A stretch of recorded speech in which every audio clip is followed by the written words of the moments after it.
The Most Holy Church of God in Christ Jesus is a religious organization established in the Republic of the Philippines on the 9th of May, year 1922, and is duly registered with the Securities and Exchange Commission with registry number 82613.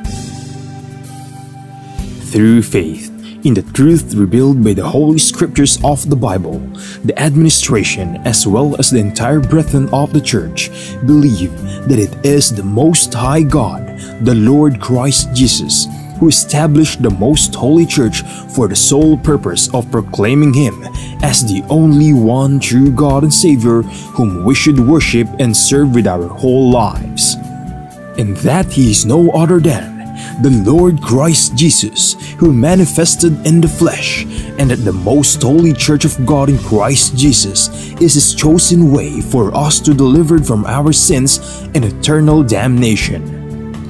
Therefore, since the Church was established, everyone who is called into the Church receive the divine obligation to partake in all evangelization efforts of the Church to fulfill the God-given commission to make disciples of all the nations. In that case, here is the vision and mission statement of the Church. Vision: the Most Holy Church shall be exalted for the glory of the Most High God. Mission: seed of one world, one nation. Core value: all members of the Most Holy Church are being taught and encouraged to live in agape. Agape is a Greek word which means perfect love and everlasting love. As the Bible further expounds, it is the kind of love that God has for all of us. In fact, God Himself is agape. Agape, or love, serves as the core value of the Church because love is the fulfillment of the law. Ownership and administration: the Most Holy Church of God in Christ Jesus fully believes and proclaims that her sole owner is no one but the Most High God. He is the only King who reigns all over the Church. Everything the Church achieve and will achieve in the future are the works of God. God governs over His Church through His appointed men to administer the Church. Like the first church established in Jerusalem, which was administered by the apostles, the Most Holy Church is currently administered by the 7 bishops, presided by the general bishop. The church administration oversees over the whole church and through the appointed council of elders, composed by the presbyters and ministers who were appointed to administer congregation and ministries. Expansion and growth: currently, the church has established congregation in most places in the 3 major islands of the Philippines, namely Luzon, Visayas, and Mindanao. Also, the church is making necessary preparation to intensify its expansion and establish congregation in all major cities and provinces in the entire country. There are also active congregation of the church in other countries. In the United States of America, in Canada, in Australia, Hong Kong,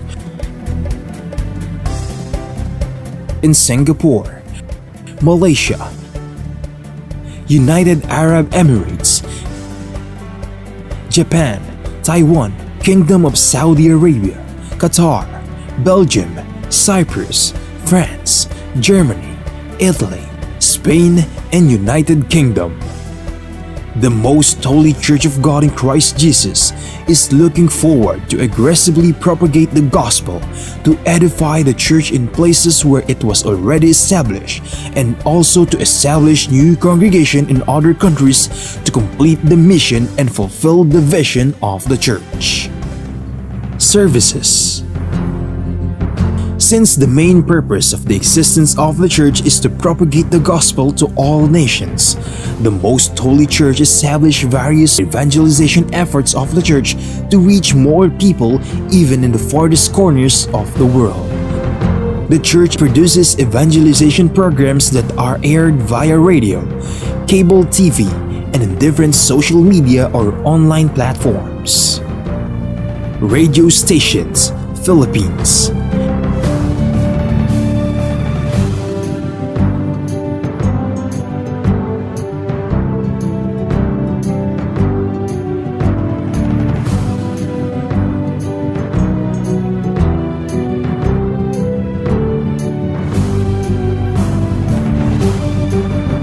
Cable TV channels.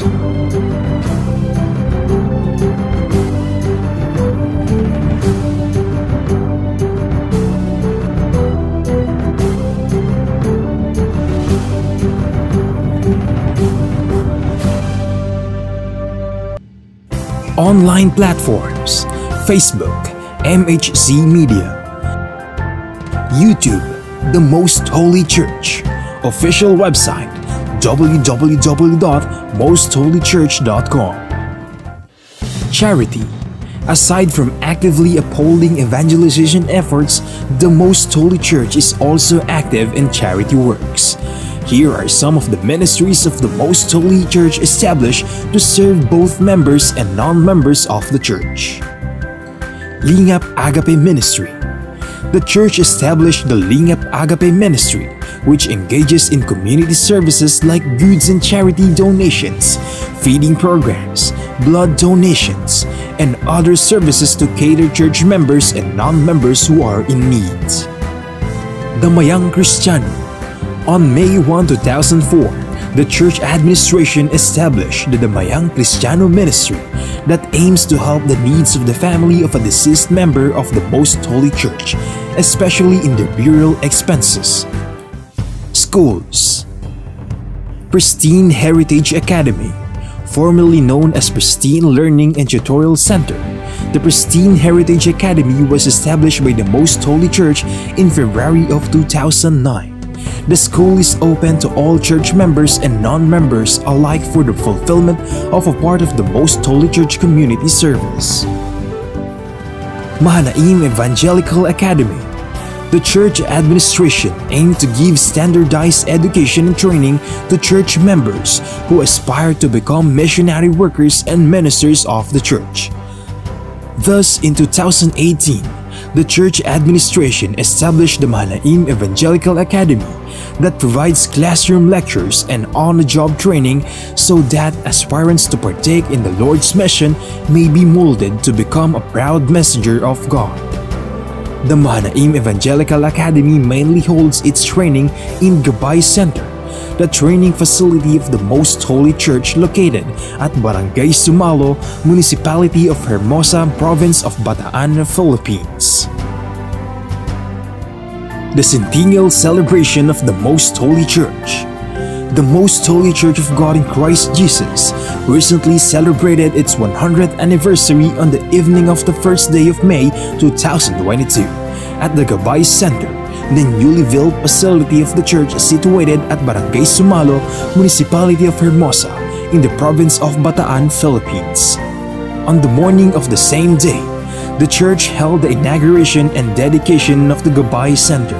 The Gabay Center is a training facility of the church built through the favor of God and the collective efforts of the entire brethren from around the globe. From the proud members of the church, we are inviting you to join us and be a member of the Most Holy Church of God in Christ Jesus, so that we may share the ever-abounding favor of God towards His beloved children. Please take time to listen to the preaching of all the topics composing the lessons of spiritual salvation, so that we may share to you the teachings and doctrines of the Most Holy Church, which are purely based on the Bible that will lead us to our soul's salvation.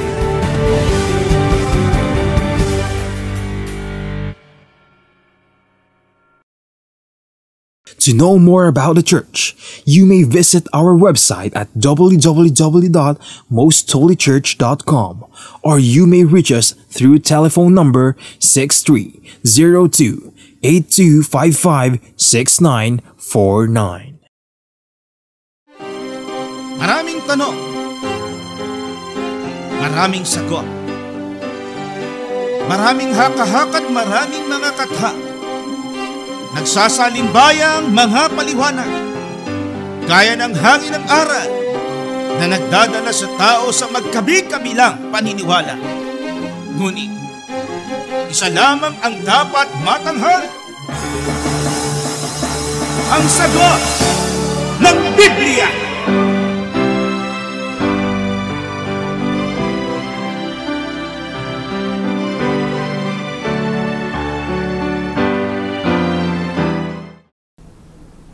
Gaya po ng inyong narinig, mga giliw naming taga-subaybay, sa palatuntunan ito na ang kabanal-banalan, ang bahagi pong ito ng ating programa ay pinamagatan po nating ang sagot ng Biblia. Kumusta po kayo? Welcome dito po sa ating segment na pinamagatang ang sagot ng Biblia. Sa mga bago nating mga taga-subaybay, ang inyong pong natutunghayan ay ang programang ang kabanal-banalan. Ngayon ay nandun nga tayo sa segment na pinamagatang ang sagot ng Biblia. Ito'y Q&A. Tumatanggap po tayo ng mga katanungan na pinapadala po sa iba't ibang paraan at sa pamamagitan po ng ganitong platform o forum ay pinaglilingkod po natin ang sagot sa pamamagitan ng pagbasa. Pagbasa ho ng nasusulat o ang nasa Biblia.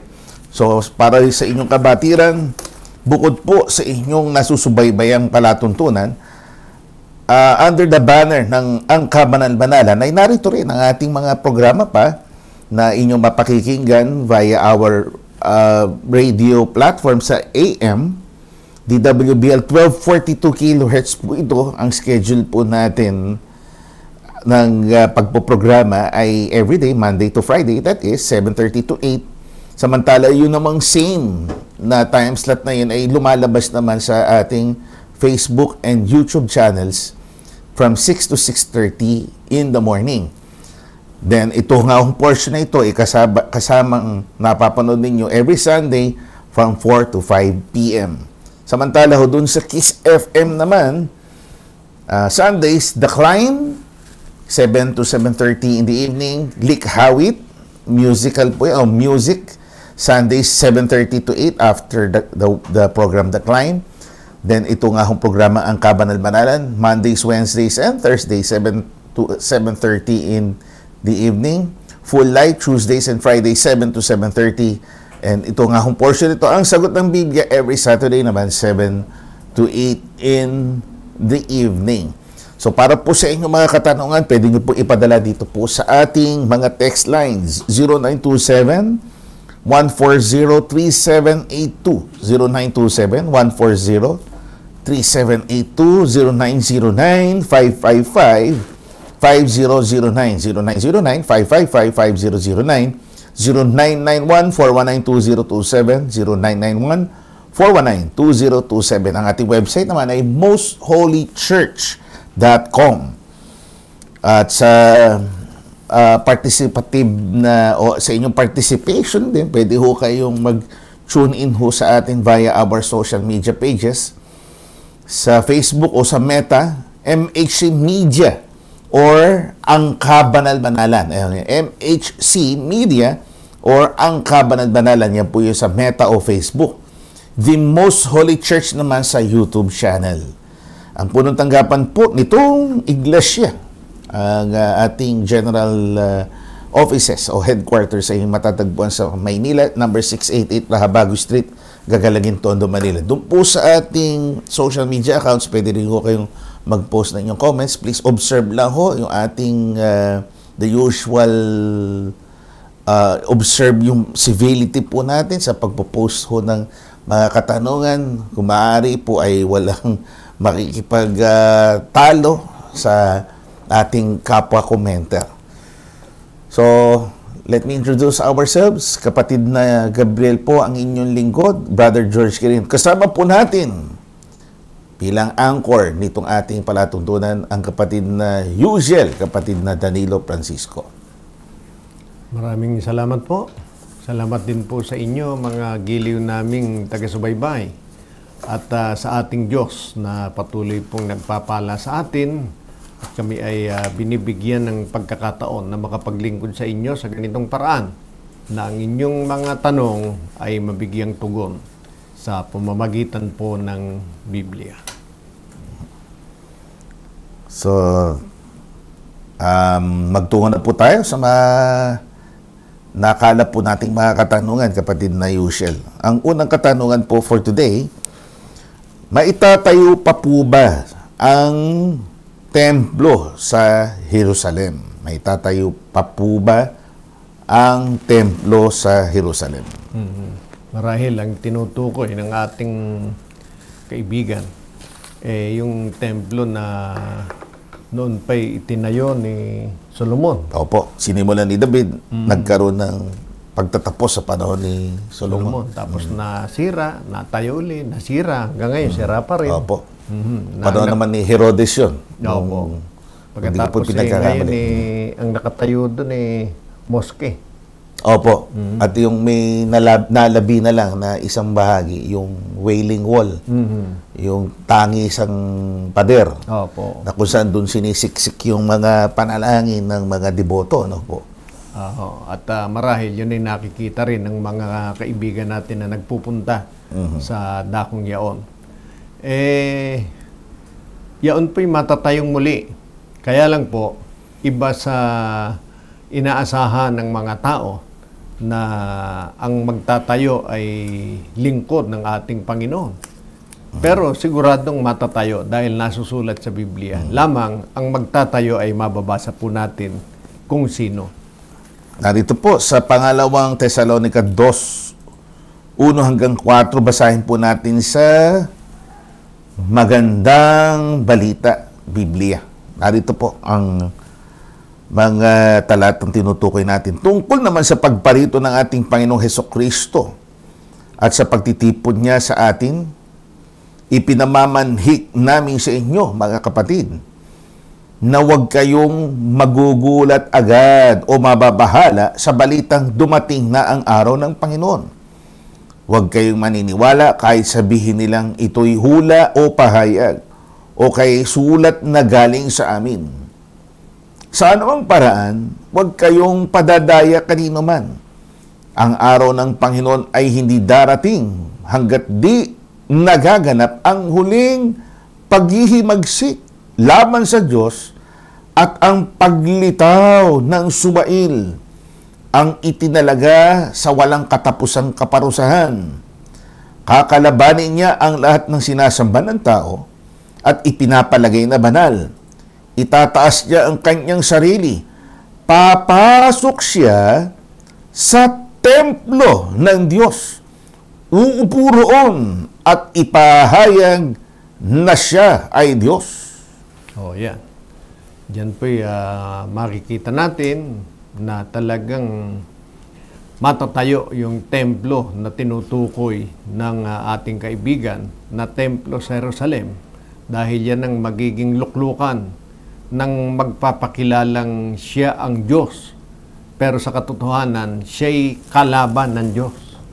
Sa makatwid, yan po yung kung tataluntunin natin ang mga pahayag ng kasulatan, yan yung ipinakikilalang Antikristo o yung 666 na isang taong Hudyo na sa halip na ang ipakilala ay ang Panginoong Diyos na si Kristo Jesus, ang ipakikilala niya ang kanyang sarili bilang Diyos.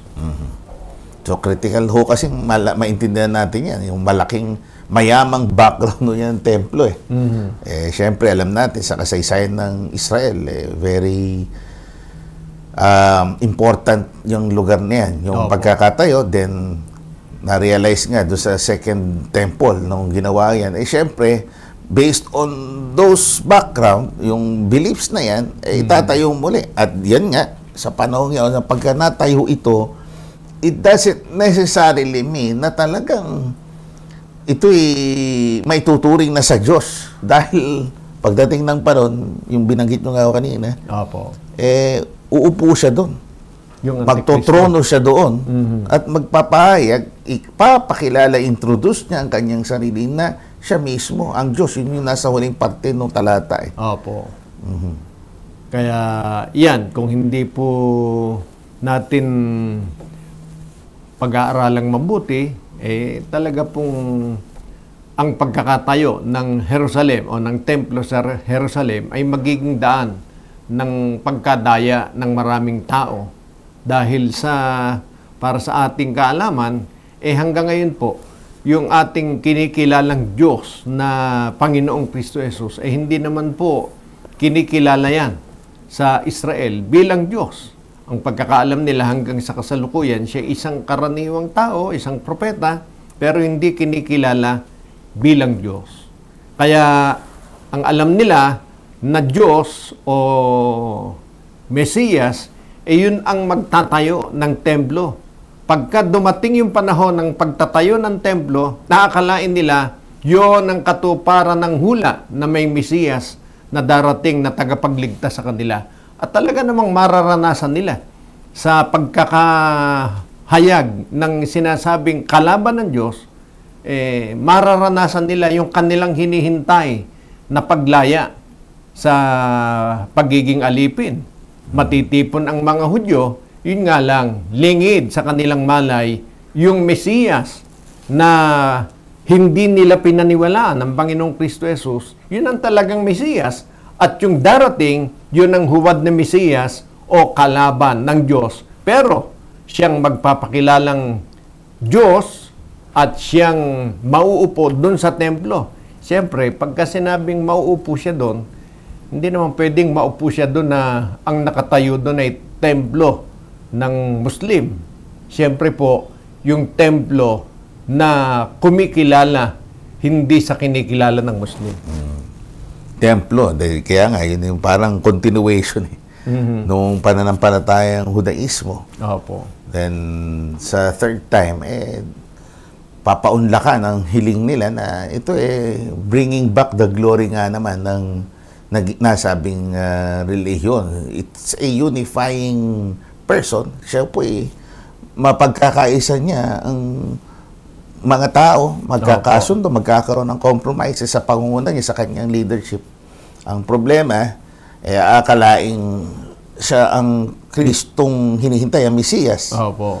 At maggagawa ng milagro, etc., etc. Kayang magpababa ng apoy mula Opo. sa langit. Bumuhay ng mga patay. At in effect, talagang gagayahin niya yung ginawa ni Kristo. Opo. Kaya yung tawag sa kanya anti-Kristo, not necessarily ibig sabihin, laban kay Kristo, yung pamagat na anti o anti.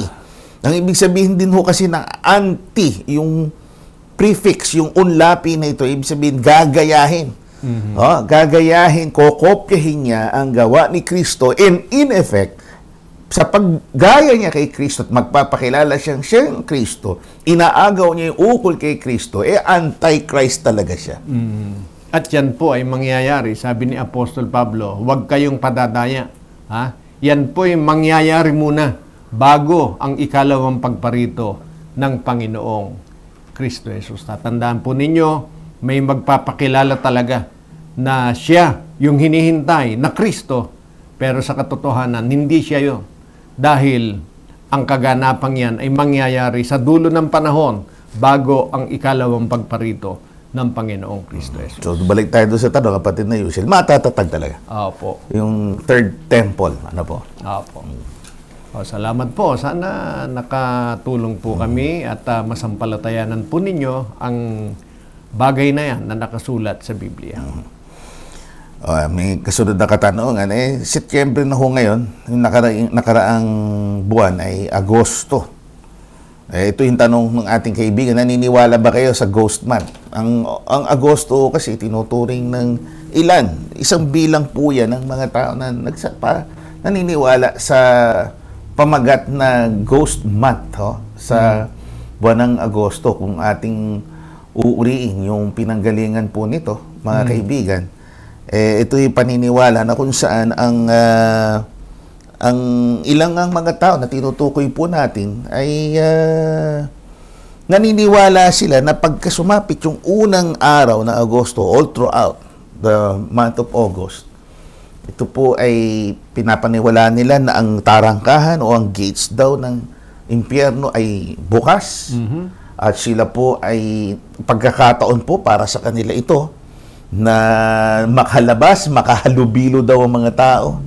O kaya ang tawag nga ho nila dyan ay ghost month. Yan po, hindi po namin pinaniniwalaan. Unang-una, wala pang impyernong bubuksan dahil hindi pa po yaon dumarating. May takdang panahon po kung kailan magkakaroon ng impyerno. Isa pa, kung totoo yan, palagay ko yung mga nanandalbahe doon sa West Philippine Sea, mumultuhin yun. Kung, di ba? Opo. Nakikita naman natin ang ginagawa. Mostly, maalala ko lang, mostly yan ay paniniwala ang Chino. Yung kaya nga, paniniwala sa ghost na. Buwan ng pagmumulto. Ika nga, ghost. Di ba? Kaya hindi po totoo yun na yung ghost month na sinasabi nila na nagkalat ang multo. Lalo na sa mga masasamang loob, sa mga gumagawa ng hindi tama. Kasi kung totoo yun, sila ang unang babalikan yan. Magkagayon man, basahin natin ang dahilan bakit hindi tayo naniniwala dyan. Narito po, Ecclesiastes 9:5 hanggang 6. Sapagkat nalalaman ng mga buhay na sila'y mga mamatay, ngunit hindi nalalaman ng patay ang anumang bagay ni mayroon pa man silang kagantihan sapagkat ang alaala sa kanila'y nakalimutan. Maging ang kanilang pag-ibig gaya ng kanilang pagtatanim at ng kanilang pananaghili ay nawala ngayon. Nawala man silang anumang bahagi pa na magpakilanman sa anumang bagay na nagawa sa ilalim ng araw. Yan. Napakalinaw po naman. Gaya po ng inyong nadinig. Pag ang tao namatay, unang-una, pag buhay siya, alam niya mamamatay siya. Pero pag namatay na siya, wala na siyang alam. Hindi niya na alam yung tungkol sa pag-ibig. Sino ba yung naiwan niya dito sa lupa na hinihintay niyang dumating kung saan siya nandun? Wala na yun. Wala na rin doon yung kalooban na siya merong nakaalit nung siya nabubuhay pa. Ang lahat ng alaala tungkol dito sa mundo nung siya nabubuhay, pag namatay na, wala na po ang anumang alaala. So, dun sa prinsipyo ng paniniwala niya, it's up to you. Gusto niyo panghawakan niya kasi pinag-iingat yung tao. Kaya nga naman, nagmimingil sumasama daw yung mga ligaw na kaluluwa pagka sumasapit ang August. Yan ho kasi yung 7th month of the lunar year. Although sa atin solar, 8th month ho ang Agosto, pero para sa kanila 7th month ng lunar year, yan nga, naglipa na. May mga pamahiin po yan, kasama ho yan sa paniniwala. Hindi sa tinutuya po natin yan. Hindi ko na lang natin mababanggit yung talata. Maging yung pagpapamahiin kasama po sa hindi natin pinapaniwalaan sa bagay na yan. Opo. At kung halimbawa, merong pagkakataon, kapatid na Gabriel, ito, nabanggit na rin natin minsan, halimbawa, meron talaga silang nakita. Kinukwento ng marami. Kitang-kita nila. Kamukha si kung sino yung iniisip niya. Mahal niya sa buhay. Posible rin na merong ganon. Pero para isipin na yun talaga yung tatay niya, yung nanay niya, yung ate niya, yung kuya niya, ang sagot po ng Biblia, basahin natin. Narito, ang kasunod na talata, 2 Korinto 11:14. At hindi katakataka, sapagkat si Satanas man ay nagpapakunwaring anghel ng kaliwanagan. Hindi tayo dapat magtaka kung merong ganon. Kasi si Satanas, kayang-kayang magpakunwaring anghel ng kaliwanagan. Anghel pa, tatay mo lang. Kayang-kaya niya lalong gayahin yun. Yung itsura ng tatay mo, ng nanay mo, ng kaibigan mo na pinagkakautangan mo. Kayang-kaya niyang gayahin yun. Para maniwala ka sa kanya. Pero sa katotohanan, ang gumagawa niyan, hindi yun talagang tao na namatay. Si Satanas, para guluhin ang isip ng tao. May kakayanan siyang sobrenatural na pwedeng mag-project siya ng mga imahe. Magaya niya, mamimik, magaya po niya ang tinig ng isang namatay. At pati yung kilos, gawa, pwede niyang gayahin yan. Yung demeanor, pwede niyang kopyahin yan para mapaniwala tayo na pwede nga na nagbabalik ang patay. Ngayon lang, kapatid na Yusen, usong-uso yung husay ng mga tao ngayon na lumikha ng artificial na mga larawan. Mapaniniwala nila ang tao na ito nga yung taong tinutukoy o nakikita natin sa video. Ang tinutukoy natin yung mga deep fakes ngayon, resulta ng artificial intelligence, yung AI. O, ibig sabihin, it's programmed, ginagawa ho ng computer. Tao yan, ha? Kayang gawin ho yan. They can create illusions, they can create images through the tapping of keyboard sa kanilang mga computers.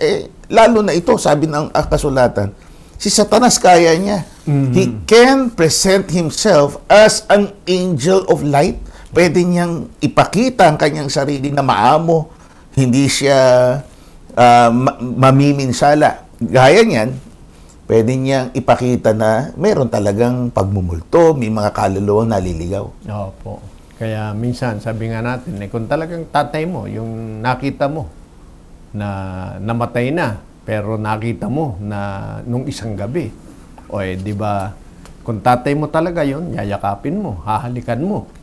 Pero sa halip na gayon, nagkaroon ka ng pangamba. Natakot ka. Yung iba, tumatakbo pa, nagsisisigaw. Bakit? Kasi nga hindi mo talaga tatay yun. Hindi mo talaga nanay yun. Yun po'y gawa ni Satanas. Hindi man natin tanggapin, yan po ang sagot ng Biblia. So, we're going to take a short break. So, if you may, kapatid na usual. Opo. At ito ay sa pamamagitan po ng isang awitin, ipaglilingkod po ni Sister Zemaira Levi Lopez ng The New Jerusalem Choir. Ang kanyang unang awit, ang lahat ng ako ay alay ko sa iyo. Ito po ay sa panhulat ng ating yumaong matandang kapatid, isa sa mga obispo sa iglesia at that time, kasama din po natin sa forum na ito. Ang kapatid na Mario Payawal, kapatid na Abimib, dun sa mga pamilya na nakapakikinig, nakasusubaybay po sa atin dito. And music ay nilapat po ni Sister Dinah Bata. Pakinggan po natin ang awitin ni Sister Zemaira.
Puso kong alay sa'yo.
kaarawan,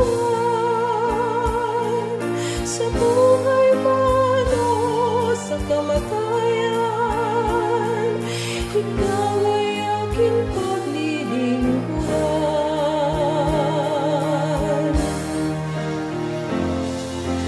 Panginoon, ang lahat ng ako, bunga ng dakilang pag-ibig mo.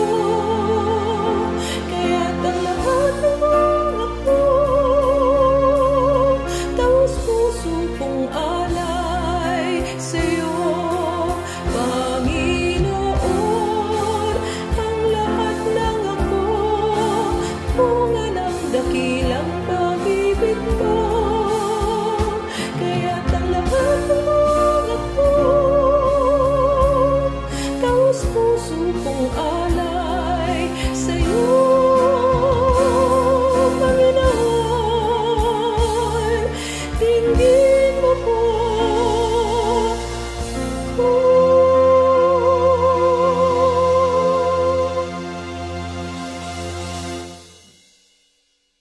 Salamat, sister. Sa inyong paglilingkod na ito ng inyong musika.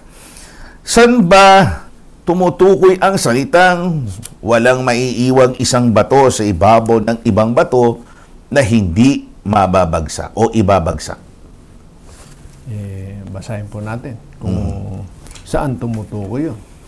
Yan po yung sinabi ng Panginoon no? Basahin natin. Mateo 24:1-2. At lumabas si Jesus sa templo at payaon sa kanyang lakad at nagsilapit sa kanyang mga lagad upang sa kanya ipamalas ang mga gusali ng templo. Datapat siya'y sumagot at sa kanila'y sinabi, hindi ba ganin yung nakikitang lahat ng mga bagay nito? Katotohanan ang sinasabi ko sa inyo, dito'y walang maiiwang isang bato sa ibabaw ng ibang bato na hindi ibabagsak. Yan. Napaka-linaw naman. Naglalakad siya sa templo, kasama yung kanyang mga alagad. Nung panahon na yon, hindi pa nasisira yung templo. Buo pa. Opo. Nung mga panahon na yon. At sinabi niya, dito, walang maiiwang bato sa ibabaw ng kapwa bato. Ang tinutukoy yung templo.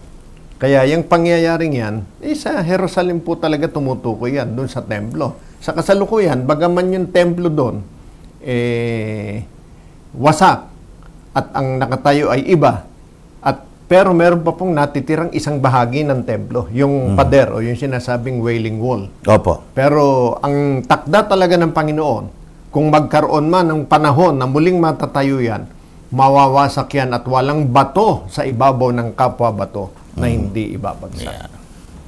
So, papatago yan, ano? Nangyayari po yan. At referido sa templo ng Jerusalem. Opo. Ang sagot ng Biblia.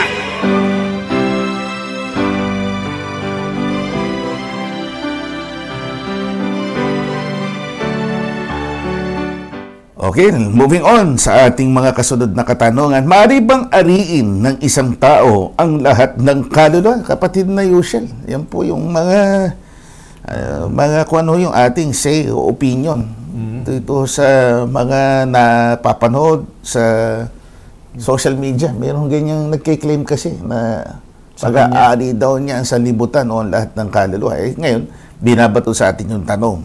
Maaari ba? Nakasulat ba kaya yon? Kapatid na Yushel. Maganda sana siya ang matanong. Ano? Pero dahil ito'y sagot ng Biblia, tingnan natin, ano ang sinasabi ng Biblia tungkol dyan? Sino ba talaga may-ari ng kaluluwa? Pakinggan natin, panoorin po natin sa mga nakasubaybay dito sa ating social media pages. Ezekiel 18:4.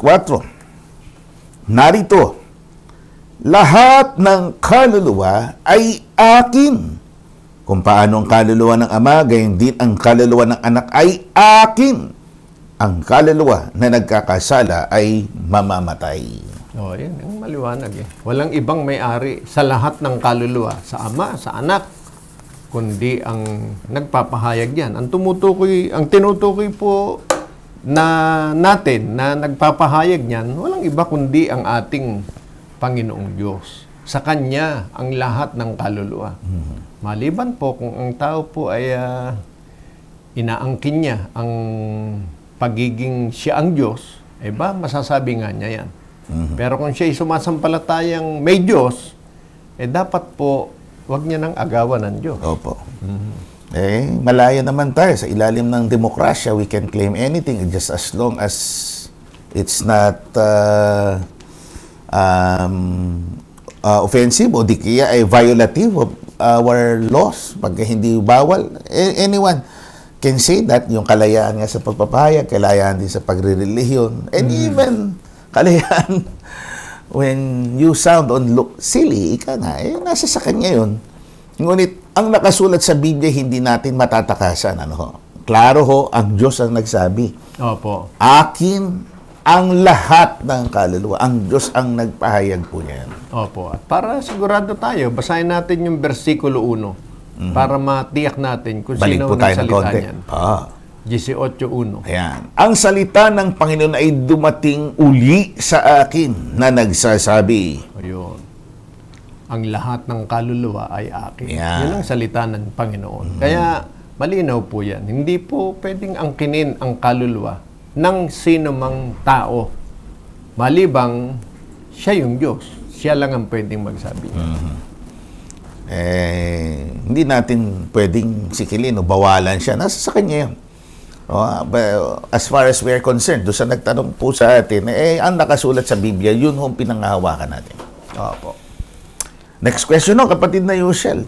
Paano ang sagot sa nagsasabi na Trinity, ang Diyos Ama, Diyos Anak, at Diyos Espiritu Santo? If you may, kapatid na Yushel, ito ho yung texter natin, 0951. Then, yung pong last 4 digits niya ay 7604 na nagpadala po siya ng ganyang katanungan. So, word for word, pinanggit po natin yung kanyang katanungan. Gaya po ng inyong sinasabi lang niya yon, may Trinity. Pero sa Biblia, kahit aling Biblia, basahin nyo, wala naman kayo mababasang Trinity. Pero may mga nagsasabi niyan. Ngayon, sa Biblia, ang nakasulat po, tingnan po natin. Mateo 28:19. Dahil dito, magsiyaon nga kayo at gawin ninyong mga alagad ang lahat ng mga bansa, na sila'y inyong bautismuhan sa pangalan ng Ama at ng Anak at ng Espiritu Santo. Yan. Yan ang marahil pinagbabatayan ng iba para sabihin, yan, maliwanag, Trinity. Kasi Anak, Ama, Espiritu Santo. Para nga namang tatlo. Tatlo ba talaga yan? Basahin natin sa English kung tatlo ba tinutukoy dyan. Sa pangalan ng Ama, ng Anak, at ng Espiritu Santo. Yan. Sa talatan to 28:19, Matthew, go ye therefore and teach all nations, baptizing them in the name of the Father.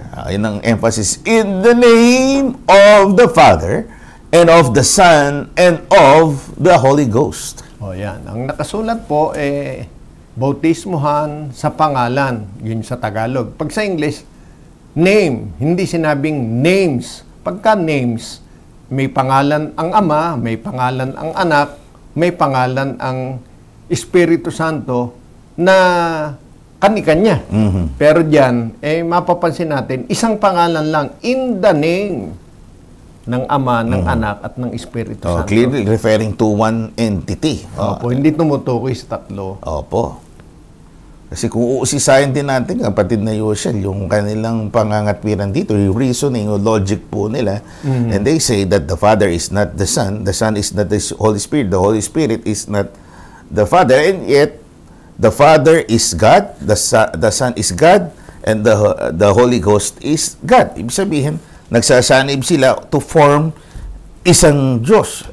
And they conveniently ignore the fact na yung sinasabi nila, they are 3 distinct persons, magkakaibang individual, tinutukoy nila. So, doon pa lang, sa premisa na yun, na sila'y magkakaibang individual, meron silang pinapahayag o pinapresenta na talagang magkakaiba sila. They are just components, ika nga, parte ng isang Godhead, which is not the case sa Biblia. Hindi ho pinaghati-hati ang Diyos. Opo. Para iporma, ibuo na sila makabuo ng isang pangkalatang isang Diyos. Opo. Na ang ini-imply ho kasi nung the Father being different from the Son. Kasi nga sabi nga nila doon sa diagram nila, is not meaning is different. It's a separate, it's an individual entity. Ay ang tinutukoy, ni-imply talaga nila doon ay magkakaiba sila, which is not the case in the Bible. Sabi nga yan ng kapatid na Yushel, referring to just a name, isang pangalan.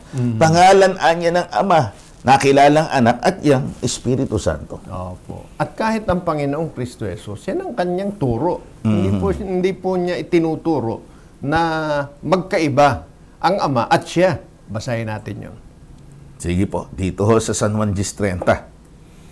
Ako at ang Ama ay iisa. Yan ang talagang nakasulat Hindi niya sinabing ako at ang Ama ay magkaiba. Opo. Hindi rin niya sinabing dalawa o nagkakaisa. Hindi po ganon. Iisa po talaga. Pag sa English nyo binasa, hindi naman united ang nakasulat. Opo. Kundi one. Kaya yun talaga, hindi po magkaiba.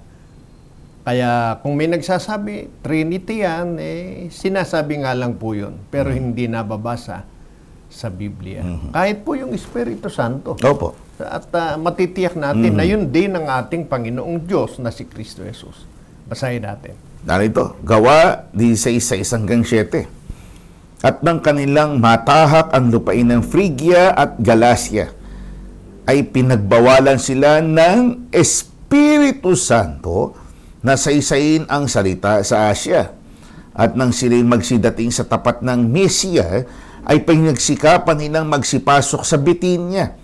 At hindi sila tinulutan ng Espiritu ni Jesus. Yan. Ang nagsasalita niyan, isang tao lang. Pagkatapos, merong tinutukoy na Espiritu Santo na pumigil sa kanila.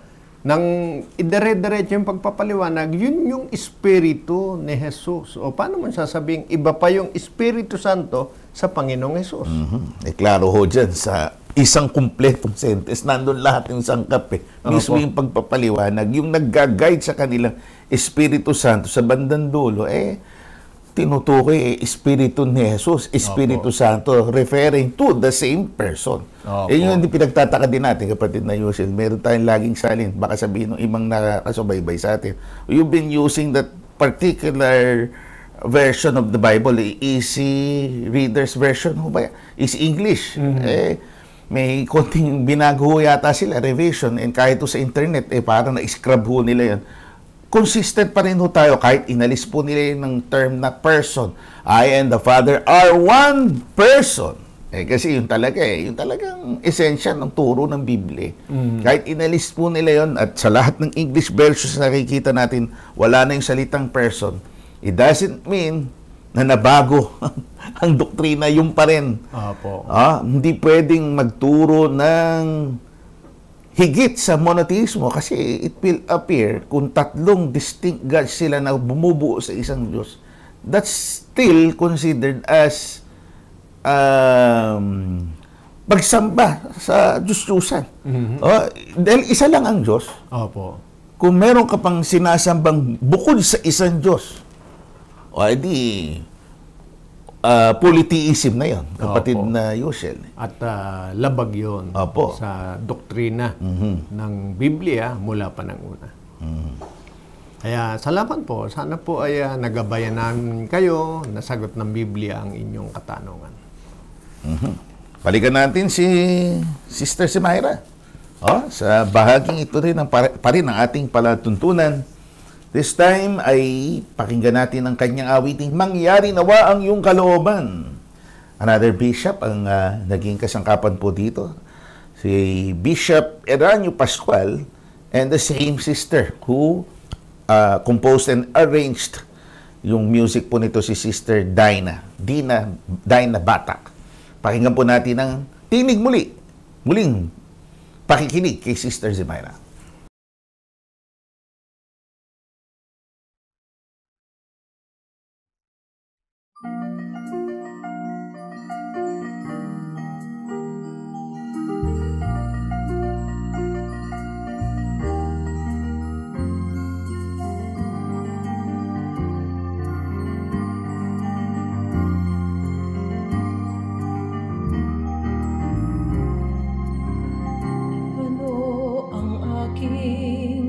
pagdaraanan. Ikaw amang tanging nakakaalam. Ano man ang iyong maging kapasyahan, malugod kong ito ay pagpupulayan. Sa kasiyahan man o sa kalungkutan, buong kaluluwa kitang paglilingkuran. Itatanyag ko ang iyong karangalan. Ang ibig ko lamang at ang pag-iusap. Ligawan mo ako ng pusong masikap. Buong buhay nawa kitang kilalanin. Walang sawa ako sa'yo'y dumalangin. At sa paglalakbay ko sa sanglibutan, matatak palagi sa aking isipan. Mangyari nawa ang iyong kalooban. Ano ang aking pagdaraanan? Ikaw amang tanging nakakaalam. Ano man ang iyong maging kapasyahan, malugod kong ito ay pagkubulayan. Sa kasiyahan man o sa kalungkutan, buong kaluluwa kitang paglilingkuran. Itatanyag ko ang iyong karangalan.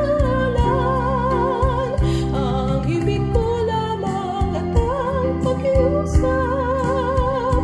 Ligawan mo ako ng pusong masikap.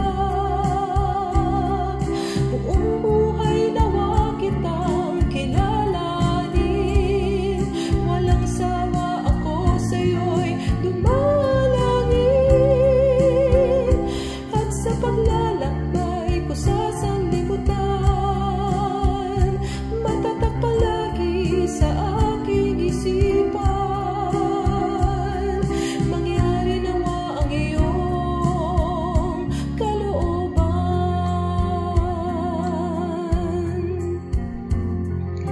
Di ko maiwasang pumatak ang luha sa pagtataguyod ng iyong adhika.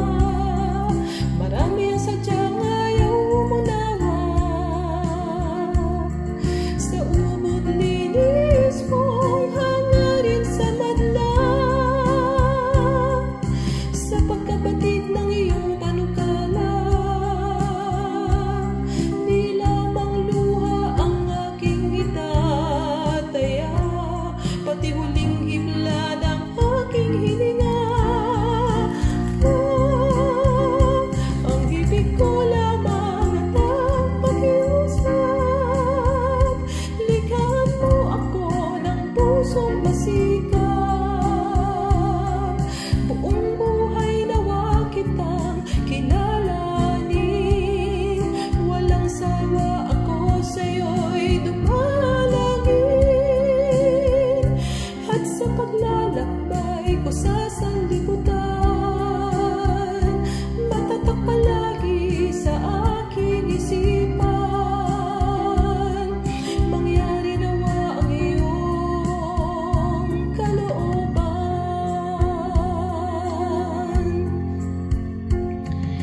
Di ko maiwasang pumatak ang luha sa pagtataguyod ng iyong adhika.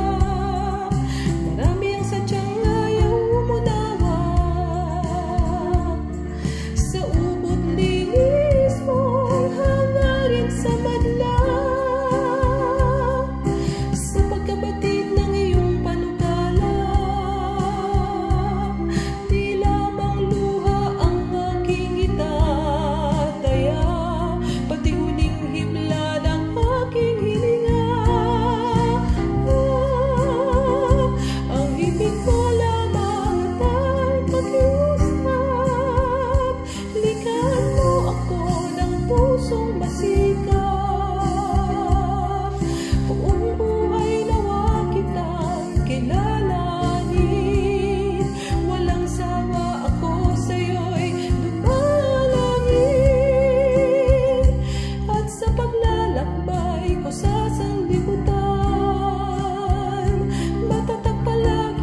Aking Diyos, aking Panginoon at Ama, mangyari nawa ang iyong kalooban. At pasakop ako sa bawat mong nasa, kung paano sa langit, gayon din sa lupa. Ang ibig ko lamang at ang pakiusap, ligahan mo ako ng pusong masikap. Buong buhay nawa kitang kilalanin, walang sawa ako sa'yo'y dumalangin. At sa paglalakbay ko sa sanlibutan, matatag palagi sa aking isipan. Mangyari nawa ang iyong kalooban. Mangyari nawa ang iyong kalooban.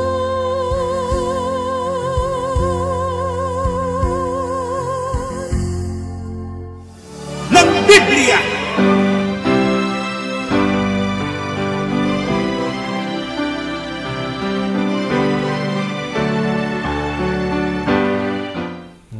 Purihin ng Diyos. Salamat po, mga magagandang awiting. If you are truly moved, inspired by our music, na i-announce natin kanina, meron tayong isang particular na time slot na yun nga ho, concentrated dun sa original compositions po sa Iglesia. Kasunod pong katanungan, ano po ba ibig sabihin ng Mateo 5 at 11? Basahin natin. Basahin po natin muna yung mismong talata. Mapapalad kayo pagka kayo'y inaalimura, at kayo'y pinag-uusig, at kayo'y pinagwiwikaan ng sari-saring masama na pawang kasinungalingan dahil sa akin. O yan. Yan po'y salita ng ating Panginoong Diyos na si Kristo Jesus. Mapalad kayo pagka kayo'y inaalimura. Pero hindi yung dahil inaalimura. Kung inaalimura dahil sa akin, yun ang talagang gustong tukuyin. Ibig sabihin, ang dahilan kaya ka inuusig, hindi dahil may kasalanan ka, kaya ka pinagwiwikaan ng masama, hindi dahil may mali ka, kundi dahil sa pangalan ng Panginoon. Maaaring dahil sa pagdilingkod, dahil sa ginagawa mong mabuti, hindi dahil gumagawa ka ng masama. Opo. Pagka yun ang iyong ginagawa, paglilingkod sa Diyos para sa Panginoon, pero nararanasan mo pa rin yan, sabi ng Panginoon, mapalad ka. Bakit nga mapalad? O di basahin natin ang paliwanag ng Biblia pa rin sa unang Pedro 4:12 hanggang 13. Narito, mga minamahal, huwag kayong magagtaka tungkol sa mahigpit na pagsubok sa inyo na dumarating sa inyo upang kayo'y subukin. Nawaring ang nangyayari sa inyo'y di karaniwang bagay, kundi kayo'y mga galak sapagkat kayo'y mga karamay sa mga hirap ni Kristo, upang sa pagkahayag ng kanyang kaluwalhatian naman ay mga galak kayo ng malabis na galak. Yan. Maliwanag ang sinabi ni Apostol Pedro. Kaya mapalad, kasi pagka naglilingkod ka sa Diyos, ginagawa mo ang mabuti para sa kaluwalhatian ng Diyos, magkagayon pa man, kung minsan di ka naintindihan ng iyong kasambahay, ng iyong kapitbahay, minsan sasabihin sa'yo, inuubos mo ang panahon mo dyan. Wala namang kabuluhan yan. Opo. May kasama pang mura yon. Minsan, siyempre, nasasaktan ng kalooban natin. Pero sabi ni Pedro, mga galak tayo. We may not show it kasi natural sa tao yung na-offend ka pagka pinagsasalitaan ka ng masama. Opo. Pero sabi ni Apostol Pedro, matuwa tayo. Spiritually, dapat mga galak tayo dahil we're not alone in this. So, hindi tayo lang yung nakararanas niyan. Kundi, sabi nga ni Pedro, karamay natin si Kristo dito. Bago mo pa naranasan yan, naranasan na ni Kristo. Hindi naman masamay ginawa ng Panginoon. Opo. Napakabuti ng kanyang hangarin ng siya pumarito. Pero ang isinukli sa kanya ng tao, hindi lang mura. Hindi lang talaga pag-alipusta at mga kasinungalingan, kundi talagang mabigat na parusa. Opo, maganda yung punto nyo kanina. Yung reason, yung rason, yung dahilan ng pag-uusig sa'yo, napaka-valid, napaka-dakila. Noble yung reasons why you are being persecuted. Dahil nga sa pangalan ni Kristo, dahil sa paglilingkod. Huwag nating imimix minsan. Minsan may mga ganyan nagtatago sila sa likod ng relihiyon na pagka sila ang tinutugis ng gobyerno, halimbawa, nasasabihin sila inuusig dahil sa kanilang pananampalataya, and yet ang hinihahabol sa kanila, halimbawa sa mga nangyayari sa ating lipunan, may nagrereklamo pala sa kanya, may sinasakdal sa kanyang krimen, gaya ng pang-aabuso, etc., etc. Ibang usapan po yun. Yun yung sinasabi ni Apostol Pedro na ginagawang balabal. Yung cloak, taguan, kublihan.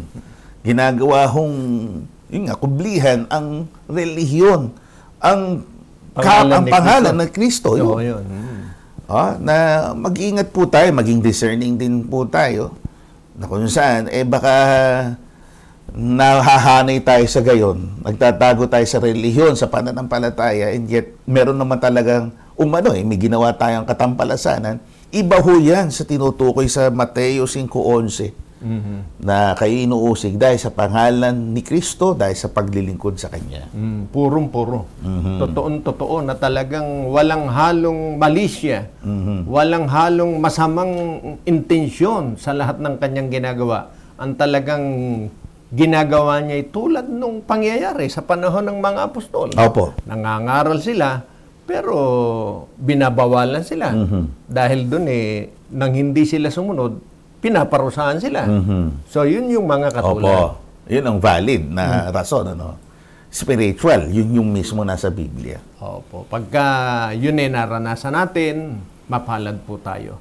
Malabis na kagalakan ang mararanasan natin pagdating ng Panginoong Kristo Jesus. Maliwanag, sa pagkahayag ng Kanyang kaluwalhatian, magagalak tayo ng malabis na galak. Thank you po, kapatid na Yushel. Salamat sa ating Panginoon. Nasusulat po ba sa Biblia na ang mga demonyo ang nagpapahirap sa tao sa impyerno? Hindi po nakasulat sa Biblia yon. Sa mga pelikula. Opo, and contemporary art, kapatid na Yushel, na kung saan, nung panahong sinauna, sa Europa, mga mahuhusay na gumagawa ng larawan, gumuguhit, mga painter, artists, mga kapatid na Yushel, gumagawa sila ng yung impression nila tungkol sa impyerno. May torture scenes, nakakadena, naglalagablab ang paligid, tapos yung demonyo, yung may hawak na latigo, o kaya torture instrument, pinapahirapan yung mga kaluluwa na nasa impyerno. Opo, yun kathang isip lang yun. Hindi po totoo yun. Hindi po nakasulat sa Biblia yun. Ang nakasulat po sa Biblia, basahin po natin.